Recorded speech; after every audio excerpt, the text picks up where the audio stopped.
Hello and welcome to my talk about the first experiences in Julia to simulate an additive manufacturing process. My name is Luca Lubeto and I am a PhD student at Institute of Computational Physics and Engineering. We will start with a quick overview of the problem, and here we will address only three major points. So with AM, you get a very high design freedom, but you have to pay for it with a lot of physics. Many effects happen on different scales and have a complex relationship. A full process simulation are very challenging and you're running quickly in big numerical problems. So you need fast and scalability programming language. This is where Julia a promising candidate. I got inspired by JuliaCon talk from Ludwig. Our main goal is to get an extendable Julia code base for HPC multi-scale AM model. Let's talk about a model.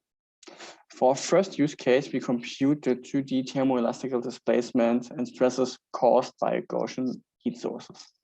As a numerical method, we use the finite difference method with regular statuette grids and dynamic relaxation method. First step was to port existing MATLAB codes, so similar as possible to Julia. The second one, to speed up the computation by the GPU. The porting process of MATLAB code was fine and relatively easy. Only some modifications in syntax and function names have been done. Also, the use of the GPU by the CUDA.jl package, whereby we use only GPU arrays, was good. Speedup here presents only a first shot without any code optimizations in Julia. On the CPU level, you see clearly better performance of the MATLAB code. The reason for this is probably the vectorization of the function, which is good for MATLAB but bad for Julia. On the GPU level, both codes get a massive speedup and have a similar computation time. With code optimization, Julia has a high potential for fast computation. Developing Julia as a MATLAB user was a nice experience. Through powerful IDE, debugging and post-processing was similar to MATLAB. The package system provides many possibilities for code extensions and post-processing. We can see on our first use case that Julia produced high-performance codes.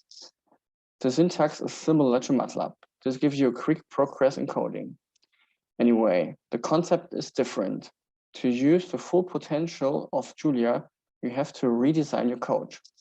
Julia are very promising for HPC IAM simulations. Thank you for your attention and interest.